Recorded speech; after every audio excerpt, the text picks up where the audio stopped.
Hello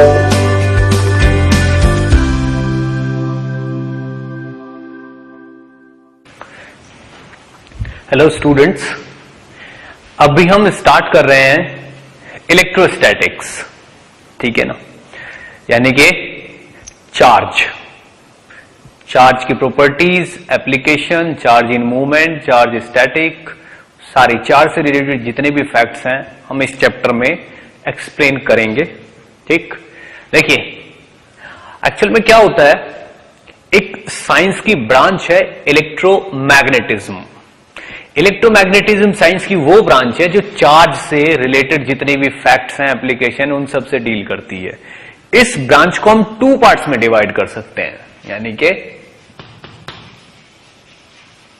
electromagnetism,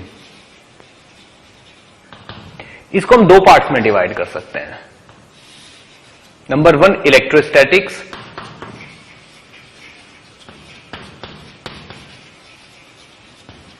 और दूसरी चीज electrodynamics.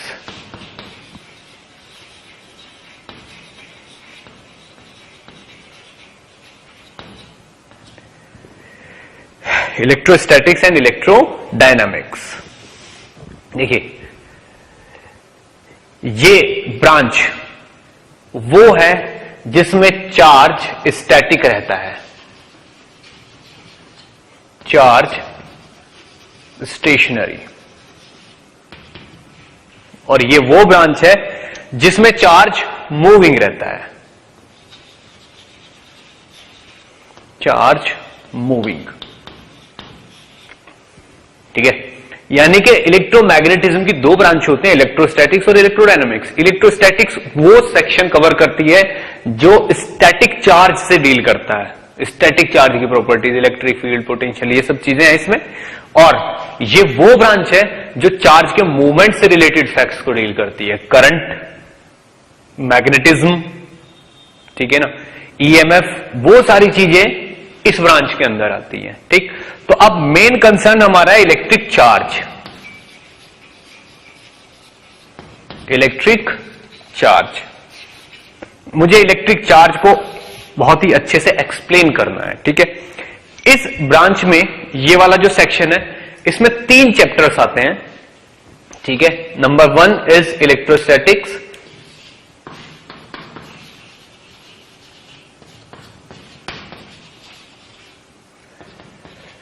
Second Gauss law,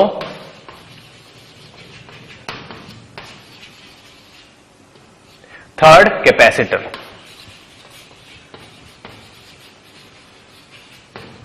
electrostatics में हम ये 3 चैप्टर कवर करेंगे। इलेक्ट्रोडायनामिक्स, सबसे पहले तो इसमें करंट इलेक्ट्रिसिटी, फिर मैग्नेटिज्म, ठीक, फिर इलेक्ट्रोमैग्नेटिक इंडक्शन, और फिर उसके बाद हम एसी। इस सेक्शन में हम 4 टॉपिक कवर करेंगे। ठीक, अब इन चारों का बेसिक है इलेक्ट्रिक चार्ज। ठीक, तो चलिए देखते हैं इलेक्ट्रिक चार्ज क्या है।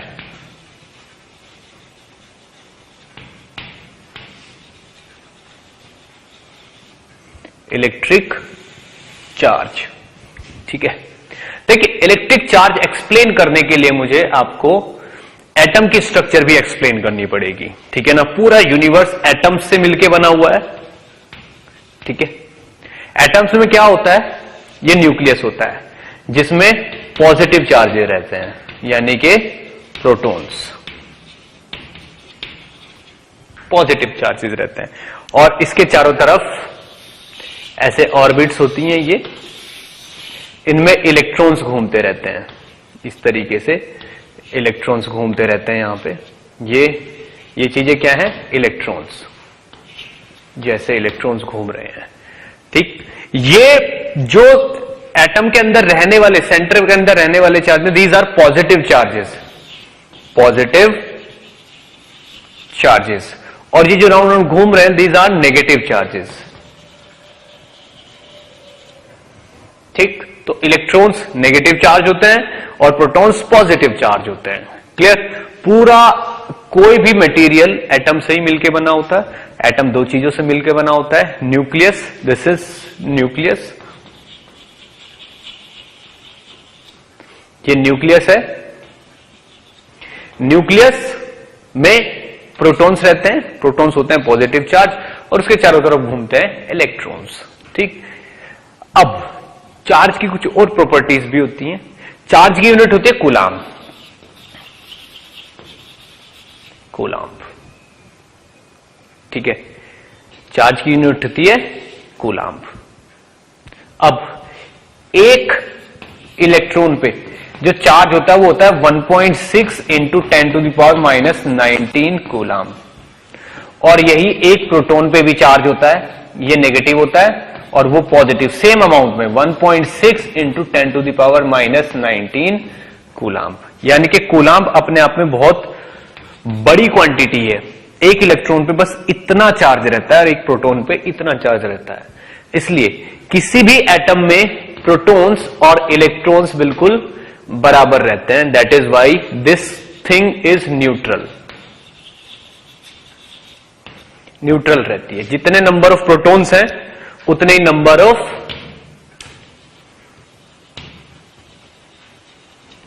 इलेक्ट्रॉन्स हैं। तो नंबर्स में प्रोटॉन और इलेक्ट्रॉन बराबर रहते हैं, इसलिए एटम ऑलवेज न्यूट्रल रहता है। क्लियर? अब चार्ज की कुछ और प्रॉपर्टीज हैं, जैसे charge is quantized, charge is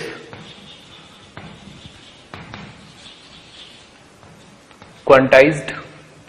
quantized का मीनिंग क्या हुआ? चार्ज एक पर्टिकुलर क्वांटिटी का इंटीजर मल्टीपल ही हो सकता है, ठीक है ना।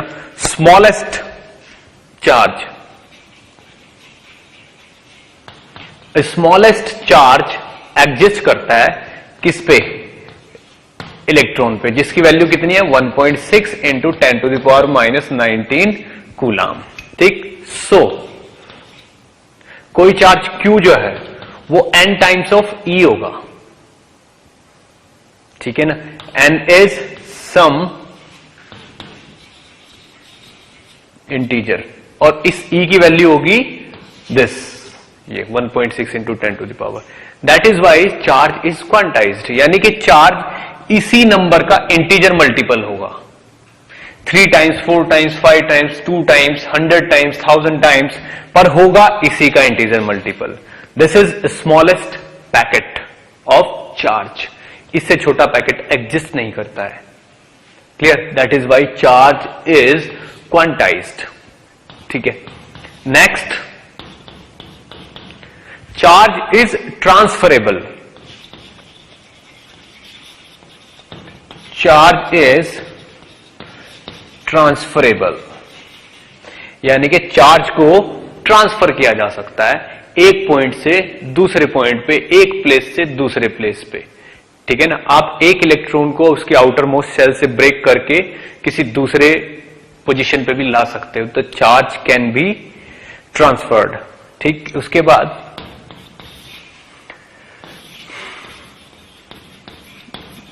एसोसिएटेड विद मास, ठीक है ना। देखिए, चार्ज बिना मास के नहीं रह सकता, ठीक है, एंड मास बिना चार्ज के नहीं रह सकता। क्लियर? अगर आप कह रहे हो कि ये मास है और इस पे चार्ज 0 है, दैट मीन्स कुछ पॉजिटिव और कुछ नेगेटिव है जो मिलके 0 हो रखा है, ठीक है ना। तो charge can not be with not exist without mass, यानी कि E and M both are necessary, ठीक है ना। चार्ज बिना मास के नहीं रह सकता। क्लियर? और चार्ज के बारे में कुछ और फैक्ट्स भी हैं, ठीक है। Charge is quantized, charge is transferable, charge is associated with mass, and charge is scalar. Charge एक स्केलर क्वांटिटी है, स्केलरली ऐड होती है, स्केलरली सबट्रैक्ट की जा सकती है। It's a value only. Charge एक स्केलर क्वांटिटी है, ठीक है ना। ओके, इन चीजों को आप बहुत अच्छे से नोट करिए। चार्ज से मिलके जो मटेरियल बनता है, मटेरियल बनता है एटम्स से, और एटम्स बनते हैं चार्जेस से मिलके, ठीक है ना। तो अब चार्जेस के बेसिस पे मटेरियल दो टाइप के हो सकते हैं, एक तो कंडक्टर और दूसरे इंसुलेटर्स। ठीक, इन चीजों को अच्छे से नोट करिए, फिर मैं कंडक्टर्स और इंसुलेटर्स एक्सप्लेन करता हूं अच्छे से।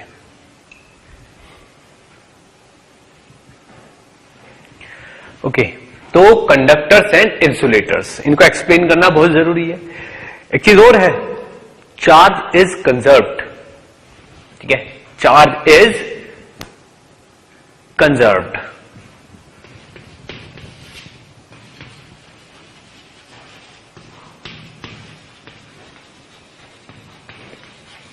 ठीक है ना। चार्ज को ना तो क्रिएट किया जा सकता है ना डिस्ट्रॉय किया जा सकता है, ठीक है ना। Charge can not be created और डिस्ट्रॉयड। ठीक, सेकेंड, नेक्स्ट चीज, कंडक्टर्स। कंडक्टर्स वो मटेरियल होते हैं इन विच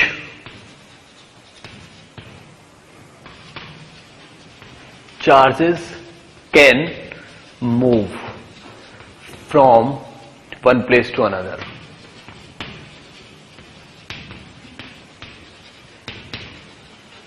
देखिए, कंडक्टर्स वो मटेरियल होते हैं जिनमें चार्ज का मूवमेंट अलाउड रहता है, एक प्लेस से दूसरे प्लेस पे चार्ज जा सकते हैं। यानी कि अगर किसी मटेरियल के अंदर फ्री इलेक्ट्रॉन्स हैं तो फ्री इलेक्ट्रॉन्स मूव कर सकते हैं, ठीक, किसी ड्राइविंग फोर्स के under. Insulators,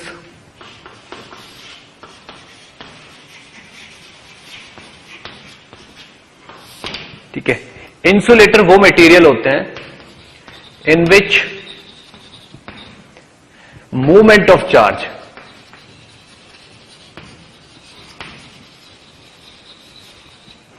not allowed. Insulators में चार्ज मूव नहीं कर सकते, यानी कि चार्ज को आप जिस प्लेस पे रख दोगे वो उसी प्लेस पे रखा रहेगा, नेक्स्ट प्लेस पे मूव करके अपने आप नहीं जा सकता। अगर आप उसको ले जाना चाहते तो एक्सटर्नल एजेंट को कुछ वर्क करके उस चार्ज को एक प्लेस से दूसरे प्लेस पे ट्रांसफर करना पड़ेगा। ठीक, तो ये हुए insulator. Next thing is charging. Charging, charging means transfer of charge. Charging means transfer of charge from one body to another. एक बॉडी से अगर दूसरी बॉडी पे हम चार्ज ले जा रहे हैं, ठीक है, तो उस प्रोसेस को चार्जिंग बोलते हैं। चार्जिंग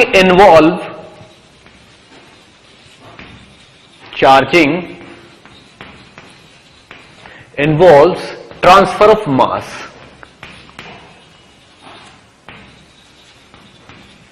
ठीक है ना, charging involve transfer of mass. इसका मीनिंग ये है कि चार्जिंग अगर आप करोगे, यानी कि एक बॉडी से कुछ इलेक्ट्रॉन निकाल के आप दूसरी बॉडी पे पहुंचाओगे, ट्रांसफर करोगे, तो एक बॉडी में नेगेटिव चार्जेस की कमी आ जाएगी और दूसरी बॉडी पे नेगेटिव चार्ज एक्सेस में हो जाएंगे। तो इस प्रोसेस को चार्जिंग बोलते हैं। नेगेटिव की जगह हम पॉजिटिव भी कर सकते हैं। एक बॉडी से पॉजिटिव चार्ज निकाल के हम दूसरी बॉडी पे अगर रख दें तो एक बॉडी में पॉजिटिव चार्ज की डेफिशिएंसी हो जाएगी और एक बॉडी में पॉजिटिव चार्ज की एक्सेस हो जाएगी, अधिकता हो जाएगी, ज्यादा हो जाएंगे। तो इस प्रोसेस को भी हम चार्जिंग बोलते हैं। तो चार्जिंग में प्रोटॉन ट्रांसफर होंगे या फिर इलेक्ट्रॉन्स ट्रांसफर होंगे विद मास। इनके साथ इनका मास भी ट्रांसफर होगा, ठीक है ना। इसलिए ये प्रोसेस बिना मास ट्रांसफर के पॉसिबल नहीं है। क्लियर? इस चीज को यहां तक अच्छे से नोट करिए, फिर मैं आगे एक्सप्लेन करता हूं।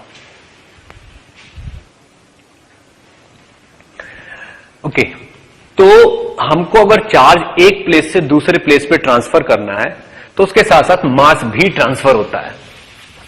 हम बिना मास ट्रांसफर के चार्ज का ट्रांसफर नहीं कर सकते। ठीक, तो अब मुझे एक्सप्लेन करना है कि व्हाट इज चार्जिंग, चार्जिंग क्या होती है और किस तरीके से हम इसे कर सकते हैं। ठीक है, तो चार्जिंग, ठीक है ना। चार्जिंग कई तरीके से हो सकती है। Conduction, by conduction. By conduction का मीनिंग क्या है? अगर आपके पास ये एक बॉडी है जिसपे कोई चार्ज नहीं है, अगर आप इसके कांटेक्ट में एक दूसरी बॉडी को लेके आओगे जिसपे पॉजिटिव चार्ज है, इस तरीके से, ठीक है, तो जैसे ही आप इनको कनेक्शन में लाओगे, ठीक है, तो दोनों बॉडी पे मान लीजिए अभी इनका कनेक्शन नहीं है, अभी इनका कनेक्शन नहीं है बीच में, तो यहां पे पॉजिटिव चार्ज एक ही बॉडी पे होंगे। लेकिन जब ये दोनों बॉडी एक दूसरे को टच करेंगी, ये, तो पॉजिटिव चार्ज सब पे डिस्ट्रीब्यूट हो जाएंगे। इस तरीके से दोनों बॉडीज पे डिस्ट्रीब्यूट हो जाएंगे, बॉडी ए, बॉडी बी, बॉडी ए, बॉडी बी। और जब आप इनको सेपरेट करोगे तो अब जो इसके चार्ज है वो इसी पे रह जाएंगे, बॉडी ए पे, और बॉडी बी के चार्जेस बॉडी बी पे रह जाएंगे। This is charging by conduction, ठीक है ना, और बाय कॉन्टैक्ट, और by contact, charging by contact. अब इसके लिए बॉडी को कंडक्टर होना जरूरी है। क्यों? अगर ये बॉडी और ये बॉडी, दोनों बॉडी कंडक्टर होंगी तभी चार्ज मूव कर सकता है। ठीक है, देखिए पॉजिटिवली चार्ज और नेगेटिवली चार्ज होने का मीनिंग क्या है, ठीक है ना।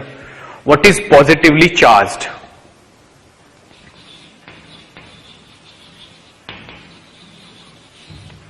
पॉजिटिवली चार्ज्ड, मान लीजिए एक बॉडी है हमारे पास ये न्यूट्रल, और दूसरी बॉडी भी हमारे पास न्यूट्रल है। यहां से कुछ नेगेटिव इलेक्ट्रॉन्स किसी प्रोसीजर के थ्रू हमने यहां पहुंचा दिए, ये यहां पहुंचा दिए, ठीक है ना। तो क्या हो जाएगा, इस बॉडी पे दो पॉजिटिव चार्ज आ जाएंगे और इस पे दो नेगेटिव चार्ज आ जाएंगे। हम ये बोलेंगे this body is positively charge and this body is negatively charge. जिस बॉडी पे इलेक्ट्रॉन्स एक्स्ट्रा हो गए, ठीक है ना, यानी कि जितने प्रोटॉन्स हैं उनसे ज्यादा इलेक्ट्रॉन्स हैं, तो वो बॉडी नेगेटिवली चार्ज है। और जिस बॉडी पे प्रोटॉन्स ज्यादा हो गए, यानी कि जितने इलेक्ट्रॉन्स हैं उनसे ज्यादा प्रोटॉन्स हैं, तो वो बॉडी पॉजिटिवली चार्ज हो गई। ठीक, ओके। अब देखिए charging by conduction. Second process is charging by induction.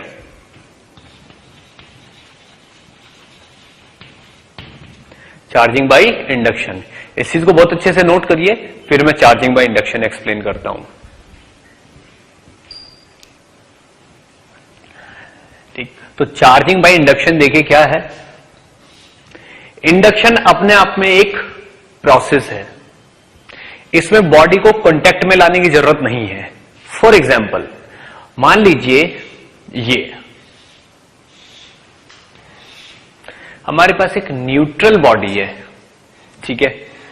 क्या होता है इंडक्शन में, ठीक, ये कंडक्टिंग बॉडी है,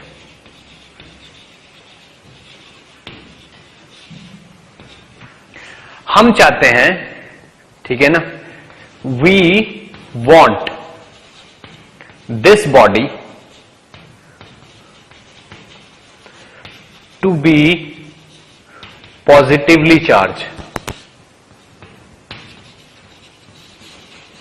हम चाहते हैं कि ये बॉडी पॉजिटिवली चार्ज हो जाए। क्लियर? तो अगर हम चाहते हैं कि ये बॉडी पॉजिटिवली चार्ज हो तो हमें क्या करना पड़ेगा, इसके कांटेक्ट में एक बॉडी को लेके आना पड़ेगा। ये भी कंडक्टिंग बॉडी है, इसके कांटेक्ट में ये बॉडी ए है, हम इस बॉडी को चाहते हैं, ये बॉडी ए है और इसके कांटेक्ट में हम बी बॉडी को ले आए। ठीक है, और साथ में यहां पे एक स्ट्रॉन्ग नेगेटिव चार्ज रख दिया, स्ट्रॉन्ग नेगेटिव चार्ज। ठीक है, तो इस नेगेटिव चार्ज की वजह से क्या होगा, इस बॉडी में एग्जिस्ट करने वाले और इस बॉडी में एग्जिस्ट करने वाले पॉजिटिव चार्जेस अट्रैक्ट होकर यहां चले जाएंगे। ठीक है, और नेगेटिव चार्जेस यहां चले जाएंगे। ठीक है ना? Now separate A and B. जब आप ए और बी को सेपरेट करोगे, यहां पे ये तो बॉडी ए हुई आपकी, ठीक है, और ये बॉडी बी हो गई, ये बॉडी बी हो गई, ये वाली बॉडी ए हो गई। तो पॉजिटिव चार्ज बॉडी ए पे ही रह जाएंगे और नेगेटिव चार्ज बॉडी बी पे रह जाएंगे। और ये वाली बॉडी जो यहां पे है, ये यहीं पे रह जाएगी। इस नेगेटिव बॉडी ने क्या किया, इस नेगेटिव बॉडी ने पॉजिटिव चार्जेस को अट्रैक्ट कर लिया और नेगेटिव चार्जेस को रिपेल कर दिया। तो हमारी कंसंट्रेशन तो केवल बॉडी ए पे है। We want this body A to be positively charge, तो हमें ये ए बॉडी पॉजिटिवली चार्ज मिल गई। दिस प्रोसेस यानी कि पॉजिटिव और नेगेटिव चार्जेस का, पॉजिटिव और नेगेटिव चार्जेस का सेपरेशन, ठीक है ना, अट्रैक्शन की वजह से, is called as induction, induce हो जाना। ठीक, इनिशियली बॉडी बिल्कुल न्यूट्रल थी, लेकिन जैसे ये नेगेटिव चार्ज आया यहां पे, इस नेगेटिव चार्ज ने क्या किया, पॉजिटिव और नेगेटिव को सेपरेट कर दिया। तो पॉजिटिव चार्ज खिंच के उसके क्लोज आ गए और नेगेटिव चार्ज उससे रिपल्शन की वजह से दूर चले गए। ठीक है, तो अब इन बॉडी को सेपरेट कर दिया। ठीक है, सेपरेट करने से ये बॉडी पॉजिटिवली चार्ज आ गई और ये नेगेटिवली चार्ज आ गई। तो इंडक्शन भी एक प्रोसेस है जिसके थ्रू हम किसी बॉडी को चार्ज कर सकते हैं। Third, by friction. By friction, मान लीजिए कोई भी एक बॉडी है, ठीक है ना, इसको दूसरी बॉडी के अगेंस्ट रब करते हैं। ठीक, तो रब करने से क्या होगा, thermal power, thermal energy develop. ठीक है ना, थर्मल एनर्जी डेवलप होती है और आउटर शेल के कुछ इलेक्ट्रॉन टूट जाते हैं। आउटर शेल के कुछ इलेक्ट्रॉन टूट के, ठीक है ना, loosely bound outer shell electron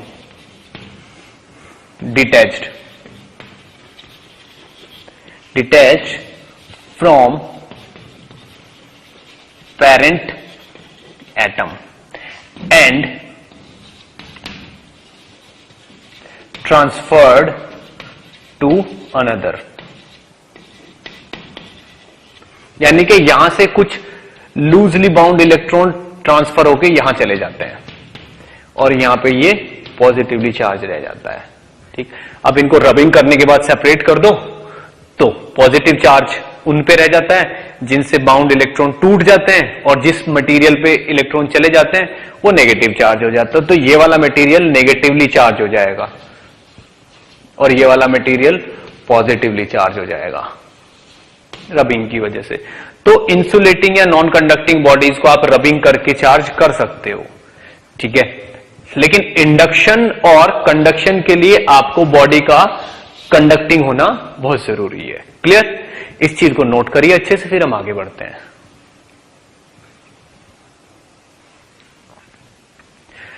okay, तो चार्जिंग और डिस्चार्जिंग क्लियर होने के बाद मैं अब एक्सप्लेन करता हूं कूलम्ब्स लॉ। ठीक है, देखिए कूलम्ब्स लॉ एक्सप्लेन करने के लिए मुझे समझाना पड़ेगा आपको बहुत सारी चीजें। ठीक है, देखिए coulombs law is totally experimental.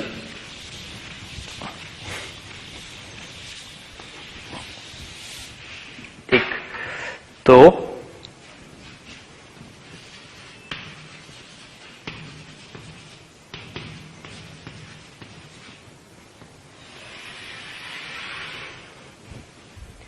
Coulombs law, ठीक है, देखिए कूलाम्स लॉ क्या होता है,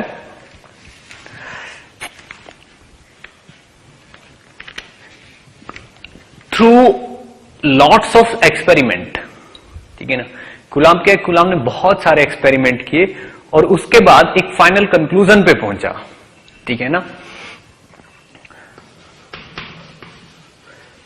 after experiments Coulomb found that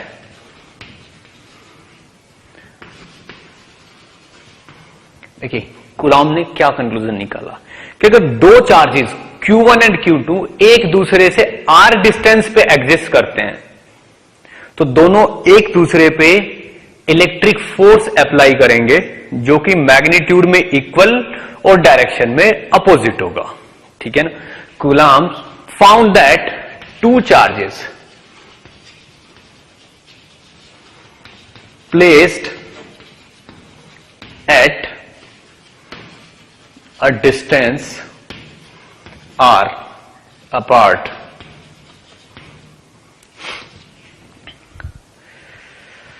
in a medium part in a medium, ठीक है ना, in a medium exert a force F on each other, exert a force on each other and the value of this force is F is equal to K into Q1 Q2 by R square, ठीक है। यानी कि अगर एक force, एक charge यहां पे रखा है Q1 और एक चार्ज यहां पे रखा है Q2, ठीक है, इन दोनों के बीच की डिस्टेंस है R, ठीक है, तो Q1 Q2 पे एक फोर्स अप्लाई करेगा और Q2 Q1 पे एक फोर्स अप्लाई करेगा। Q1 इस तरफ एक फोर्स अप्लाई करेगा F और Q2 इस तरफ एक फोर्स अप्लाई करेगा F, ठीक है ना। अगर ये पॉजिटिव चार्जेस हैं तो दोनों एक दूसरे को रिपेल करेंगे और ये फोर्स मैग्नीट्यूड में किसके बराबर होगा, K Q1 Q2 by R square के, ठीक है। K एक कांस्टेंट है, Q1 एंड Q2 दोनों चार्जेस हैं और R इनके बीच की डिस्टेंस है, ये कूलॉम ने बोला है, और दोनों फोर्स इक्वल एंड अपोजिट होंगे, ठीक। अब इसको मुझे डिटेल में एक्सप्लेन करना है। देखिए क्या है, मान लीजिए ये एक चार्ज है Q1, ठीक है ना, ये एक दूसरा चार्ज है Q2, दोनों को मिलाने वाली लाइन ये है जिसकी डिस्टेंस लेंथ है R, ठीक। तो पॉजिटिव चार्जेस को रिपेल करता है, नेगेटिव नेगेटिव को रिपेल करता है, ठीक है ना। सेम चार्जेस रिपेल करते हैं एक दूसरे को और ऑपोजिट चार्जेस एक दूसरे को अट्रैक्ट करते हैं।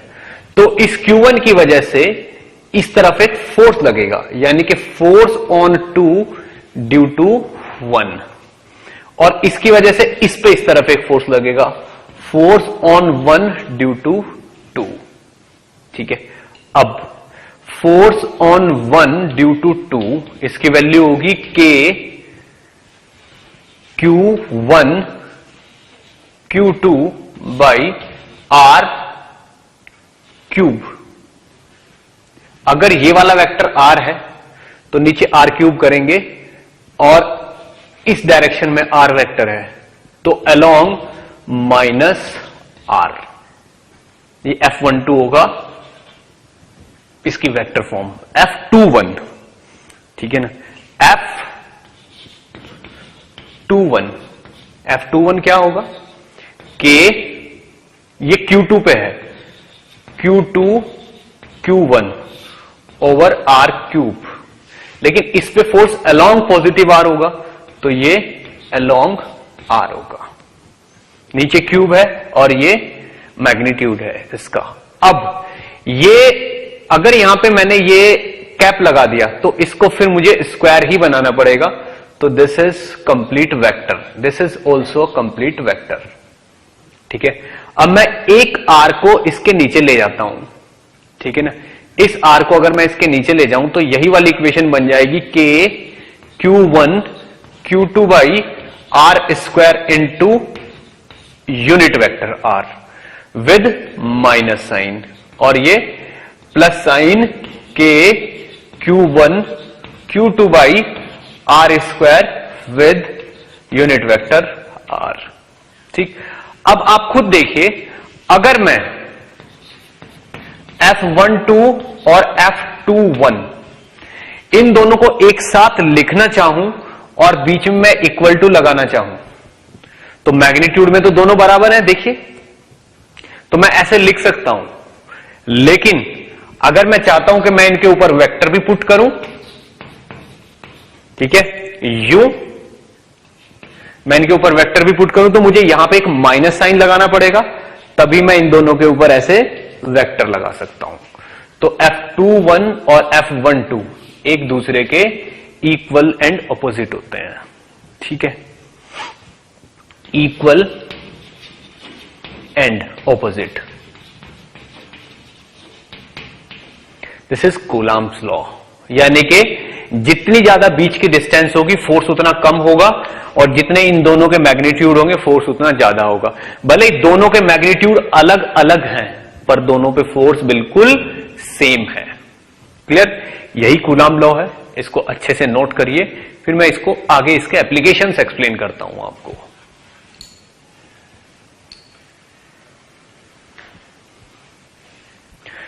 ओके, देखिए, इसी के बारे में एक फैक्ट और बताना है मुझे। ये जो हमने कांस्टेंट के लिया है यहां पे, इस कांस्टेंट के की जो वैल्यू होती है, के की वैल्यू होती है 9 इंटू 10 टू द पावर 9 इन ऐसा यूनिट। ठीक है, अब दो पार्टिकल्स हैं, एक एग्जांपल लेता हूं मैं ऐसे ही थोड़ा और क्लैरिटी के लिए। मान लीजिए एक प्रोटॉन है, दिस इज प्रोटॉन, ठीक है, एंड दिस इज इलेक्ट्रॉन। ठीक है, ये प्रोटॉन है और ये इलेक्ट्रॉन है। ठीक है, अब इन दोनों के बीच का जो सेपरेशन है, ठीक है ना, आर की वैल्यू हम ले लेते हैं 5.3 into 10 to the power -11 metre. इन दोनों के बीच में मुझे फोर्स निकालना है इलेक्ट्रोस्टैटिक, तो क्या होगा, के Q1 Q2 by R square, यानी कि 9 into 10 to the power 9 multiply by 1.6 into 10 to the power -19 into minus का 1.6 into 10 to the power -19 divided by R square 5.3 into 10 to the power -11 का होल स्क्वायर। तो ये वाला force कितना निकल के आ जाता है, ये आ जाता है 8.2 into 10 to the power -8 newton. ये फोर्स आ जाता है इतना। ठीक है, अब अगर इन्हीं दोनों के बीच में, ये तो इलेक्ट्रोस्टैटिक फोर्स हुआ, इलेक्ट्रोस्टैटिक फोर्स, ये जो मैं कैलकुलेट कर रहा हूं, this is electrostatic force. Gravitational force, gravitational force भी होगा डेफिनेटली इनके उसमें, बिकॉज ऑफ मास। ठीक है, वो क्या होता है, ग्रेविटेशनल फोर्स होता है G m1 m2 by R square. G की वैल्यू कितनी होती है यहां पे 6.67 into 10 to the power -31, 6.67 into 10 to the power -31। ठीक है ना। अब mass of electron multiply by mass of proton divided by 5.3 into 10 to the power -11 का अगेन स्क्वायर। तो जो ग्रेविटेशनल फोर्स हमारे पास निकल के आ जाता है यहां पे, देखिए मास ऑफ इलेक्ट्रॉन भी आपको पता है 9.1 इंटू 10⁻⁻31 और मास ऑफ प्रोटॉन भी पता है, ठीक है। तो इन सब की मल्टीप्लाई करने के बाद ग्रेविटेशनल फोर्स आ जाता है आपका 3.6 इंटू 10⁻⁻47 न्यूटन, और ये इतना है। अब आप देखो दो पार्टिकल्स के बीच का इलेक्ट्रोस्टैटिक फोर्स और उन्हीं के बीच का ग्रेविटेशनल फोर्स, ठीक है। तो Fg बाई Fg इसका अप्रोक्सीमेट रेशियो होता है, देखिए 10⁻⁻47 और ये -8 है, ये 3.6 है 8 यानी कि कितना ऑर्डर 10⁻⁻39 अप्रोक्सीमेटली 39। ये इन दोनों के बीच का समझ लीजिए इन दोनों का रेशियो होता है, जो कि आपको बहुत अच्छे से समझ में आना चाहिए। यानी कि इलेक्ट्रोस्टैटिक फोर्स के कंपैरिजन में ग्रेविटेशनल फोर्स बहुत ही वीक होते हैं। क्लियर? कितना रेशियो होता है 10⁻39 का, इसलिए ग्रेविटेशनल फोर्स को हम इग्नोर कर देते हैं in presence of electrostatic force. Clear? इसको अच्छे से नोट करिए, फिर हम नेक्स्ट पॉइंट पे स्विच करते हैं।